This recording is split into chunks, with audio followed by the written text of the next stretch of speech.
lovelies, welcome back to another video. Today it is another crochet video and it is Tim Burton inspired.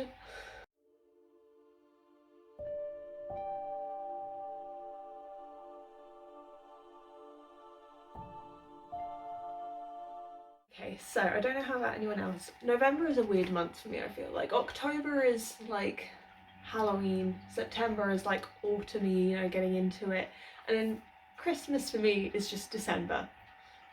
So November is this weird month, but thanks to Tim Burton, we have The Nightmare Before Christmas, which allows me to prolong my spookiness, because, I'm sorry, October is not long enough for us to celebrate one spooky event. I'm sorry, it's just not.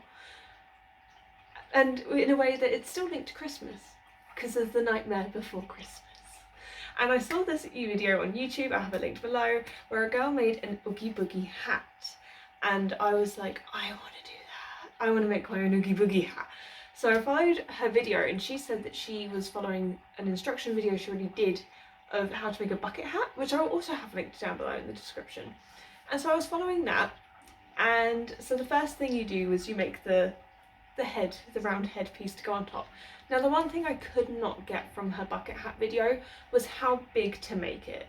I didn't want to make it too big, I didn't want to make it too small, because I wanted this to be a completely functioning hat that I could wear and would fit comfortably.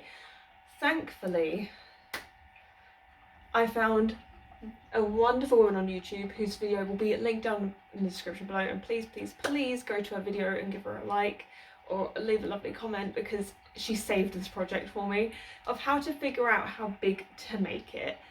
And so I was trying to figure that all out, and it was just a bit of a kerfuffle, and I had to redo this so many times as well. I was unravelling left, right and centre. It was actually very upsetting.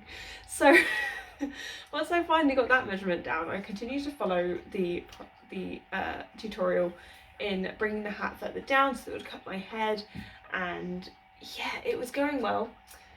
I forgot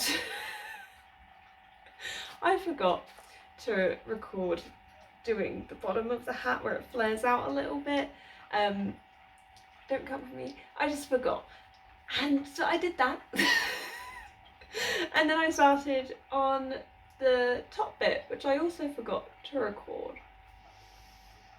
But here's the rough shape of what I did, and then I was basically just trying to replicate that on the other side. It was just a point of, you know, adding and taking away stitches to create those shapes. And like I said, I've been unravelling and unravelling and unravelling and unravelling so many times now that I've kind of got the hang of it. So this part came fairly simple.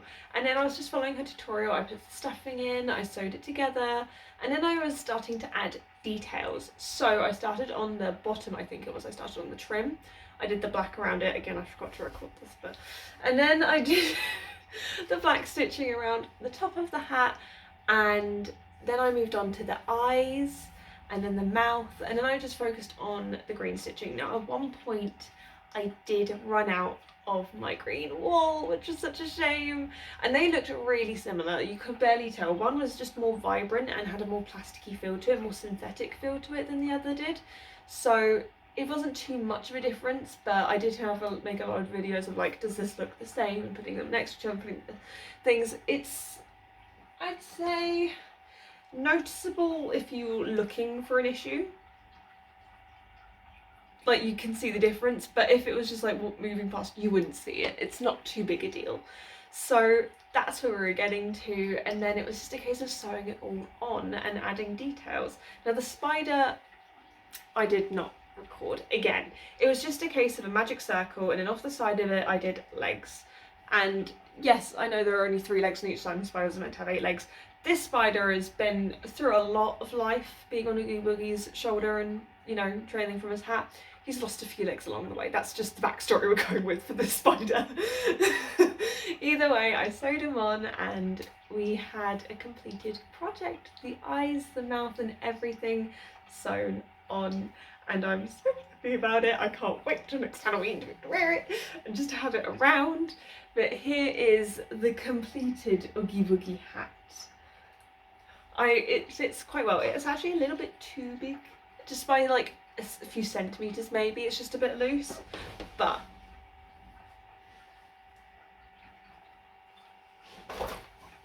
the fit is good. You can see where the flare comes out, and it's just really fun, and I just love it so much. I can't wait. I do want to do a zero inspired thing, but I'm just trying to figure out in my head how to do that, so that might be something I do next year. But yes, this is what I made. This is my Oogie Boogie Tim Burton inspired hat. This is the separate green crochet colour. You can kind of tell a difference, but not massively, if you get what I mean.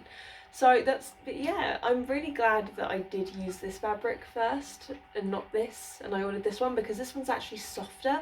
This one's very more synthetic-y plastic, like sort of like that material where if you wore it on your skin it might itch, if you get what I mean. But yeah, this is my Oogie Boogie inspired hat.